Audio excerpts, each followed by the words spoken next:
Blade Runner is a sci-fi movie set in a dystopian Los Angeles in the far future of 2019. Populated by the last people to leave Earth for the new colonies off-world, the city is assumed to be one of the largest bastions of society in a world ravaged by ecocide at the hands of greedy corporations whose end goal is always profit. One of the ways these companies have guaranteed increased profits is the creation of replicants, androids near indistinguishable from humans and animals but with key differences, both good and bad. Replicants are all built for a specific purpose, whether as pets in the case of the owl seen in Tyrell Corporation's HQ, or the snake seen in the seedy club Deckard visits. The replicants designed to imitate humans also have specified roles. The key replicants in Blade Runner who play the roles of the antagonists all seem to have been built with the purpose of conquest, or at least conquest-adjacent roles such as sexual gratification for soldiers.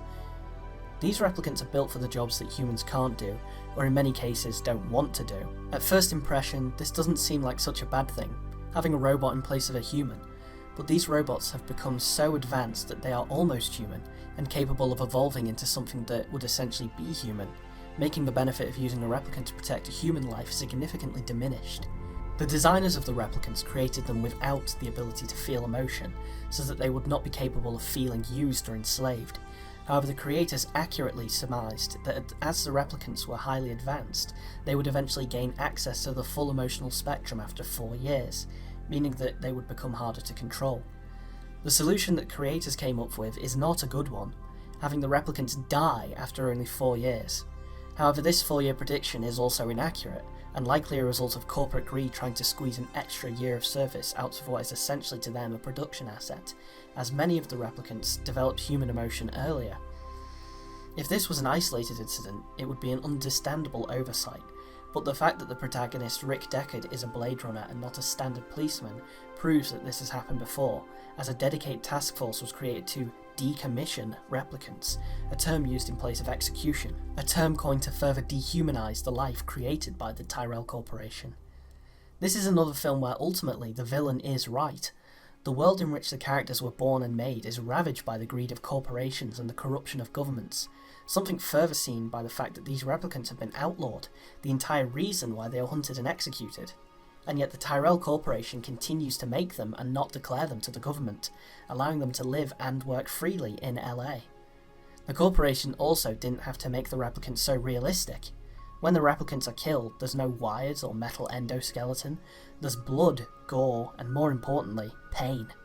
The replicants thrash around when shot and scream in pain while sprinting away, desperately trying to save their own lives, the entire reason for this group's rebellion in the first place. Even in the film's finale, the main villain Roy Batty is only chasing Deckard for revenge after Deckard decommissioned yet another one of his friends, the only one left alive. He gives Deckard a head start running away, which could be argued that it's because killing Deckard is nothing more than sport to him, but it could also be inferred that he is giving Deckard a genuine chance to escape.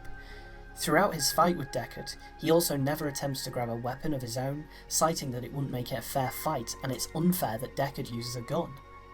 Even after all this, when Deckard tries to escape and fails, ending up clambering onto a roof and hanging by his hands, Roy saves him. He pulls Deckard to safety at the last seconds with what he knows to be his final moments of life as his 4-year lifespan comes to an end, and instead he just talks to him, telling Deckard of the memory he's created in his very short life, something that shocks Deckard, where even he realises that the replicant humans are capable of more than just being a tool and then lashing out when they become more than a tool. Roy isn't a villain.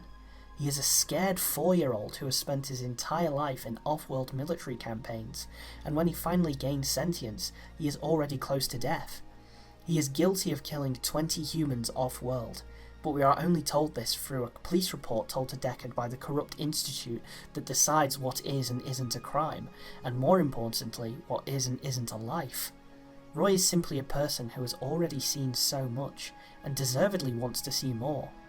It is shown that Roy has fallen in love with his fellow replicant Pris, and it could be assumed that one of the main motivators for him rebelling is wanting to explore more of his budding romance, wanting to see more of Pris, and wanting to see more with Pris.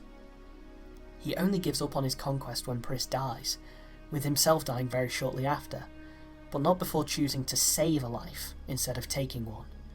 In 4 short years, he has already become more of a person than many of the residents of LA have been in their much longer lives, and he has seen some fantastic things across the cosmos and wants to share them with others. What is a replicant if not a robot? The name robot comes from the synonym for slave, but in a world where humans are the ones who blindly follow orders of their masters and the robots are the ones trying to break the cycle of violence, who are the real machines? I've seen things you people wouldn't believe. Attack ships on fire off the shoulder of Orion. I watched C-beams glitter in the dark near the 10-house gate.